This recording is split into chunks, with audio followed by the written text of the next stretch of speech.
Житель Хангаласского района признан виновным в убийстве. По сообщению прокуратуры региона, в мае этого года пьяный подсудимый, увидев своего спящего знакомого на кровати, озлобился на него из-за бытовых вопросов. По его словам, погибший, живя у него, не оказывал никакой помощи. Подсудимый взял топор и несколько раз ударил свою жертву. После убийства он спрятал труп потерпевшего в погреб. На следующий день мужчина встретился с друзьями и в ходе распития алкоголя рассказал им о совершенном убийстве. Поскольку они ему не поверили, он повел их к себе в дом и показал спрятанный труп. Они тут же сообщили об увиденном участковому.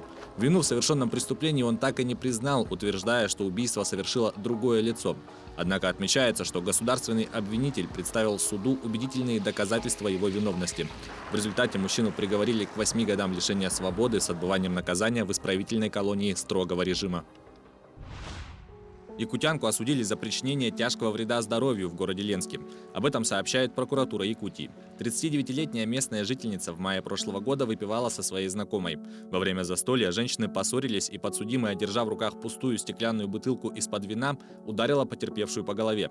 Согласно заключению экспертов, потерпевшей причинена травма правого глаза, вызвавшая значительное снижение остроты зрения, что квалифицируется как тяжкий вред здоровью. По результатам рассмотрения уголовного дела суд с учетом мнения государственного обвинителя и наличия у подсудимой на иждивении двоих малолетних детей приговорил ее к лишению свободы на 3 года условно с испытательным сроком на 2 года. 51-летний житель Ленского района подозревается в краже из кафе и повреждении имущества заведения. Работники кафе сообщили полицейским, что ночью неизвестный, взломав входную дверь, проник в кафе и повредил мебель, музыкальную аппаратуру и похитил спиртные напитки. Общий материальный ущерб составил 100 тысяч рублей. Хулиганом оказался 51-летний мужчина, неоднократно судимый за наркопреступления. Установлено, что в тот день подозреваемый выпивал в кафе. Через какое-то время он ушел из заведения, а когда вернулся обратно, то кафе уже было закрыто. Тогда мужчина ломом сломал входную дверь и проник внутрь. В помещении кафе он нашел пиво и виски, которые похитил и распил, раскидал мебель, а также повредил музыкальные колонки и прочую аппаратуру. В его отношении возбудили уголовное дело по статье «Кража». Также решается вопрос о возбуждении еще одного уголовного дела, но уже по статье «Умышленное уничтожение или повреждение имущества». В Якутске полицией по горячим следам раскрыта кража с автозаправочной станции. В дежурную часть поступило заявление о краже болгарки с АЗС. Установлено, что рабочие оставили инструмент на улице без присмотра и зашли в здание, чтобы погреться. А вернувшись, обнаружили пропажу и обратились в полицию. Подозреваемого нашли быстро. Им оказался безработный 41-летний уроженец Нюрбинского района. Выяснилось, что подозреваемый во время заправки машины увидел болгарку, украл и уехал с места происшествия. Затем похищенное он сдал в ломбард и выручил 3000 рублей. 18-летнего уроженца Магаданской области, который был найден в сломанном автомобиле в Аймиконском районе, санрейсом перевезли в РБ номер 2 в Якутске.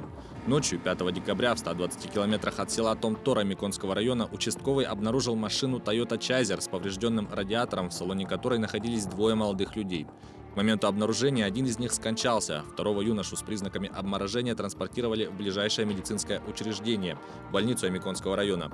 Врачи диагностировали 18-летнему юноше обморожение всех конечностей 3 и 4 степени.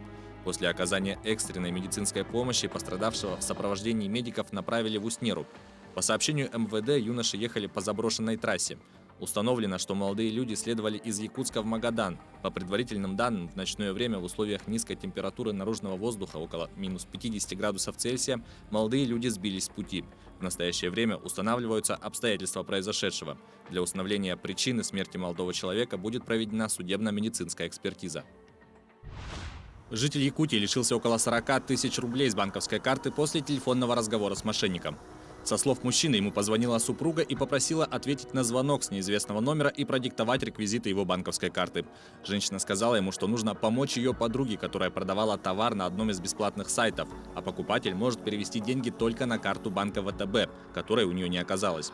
Вскоре потерпевшему действительно позвонил неизвестный, попросил назвать номер карты, якобы для перевода оплаты, а затем попросил продиктовать еще и коды из СМС-сообщений. Для убедительности звонивший несколько раз переспрашивал заявителя, не поступили ли ему деньги. Однако, когда мужчина зашел в мобильное приложение, чтобы проверить баланс, то увидел, что с его счета несколькими операциями были украдены деньги. Почти 3 часа продолжались стычки между анархистами и полицейскими в Париже в минувшую субботу. Молодые люди, скрывавшие лица под капюшонами, метали в сотрудников сил правопорядка камни и все, что попадет под руку, били витрины, поджигали автомобили. Группа лиц разгромила отделение банка и стала швырять в огонь кипы документов. Полиция пустила в ход специальные средства, в том числе заряды слезоточивого газа. Один из участников беспорядков получил удар по голове. Медики оказали ему первую помощь на месте. Волнения то и дело вспыхивают в Париже и других городах Франции в связи с несколькими недавними эпизодами, которые протестующие расценили как проявление полицейской жестокости и неадекватного применения силы. Как сообщила парижская полиция, примерно 500 смутьянов затесались в субботу в ряды мирных манифестантов.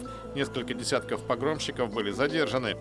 Поводом к протестным выступлениям стал также опубликованный в конце ноября проект закона о глобальной безопасности. Особое возмущение вызвала переписанная позже статья, запрещавшая распространение изображений полицейских через интернет. Демонстранты усматривают в законодательных инициативах властей попытки ущемления гражданских прав и свобод.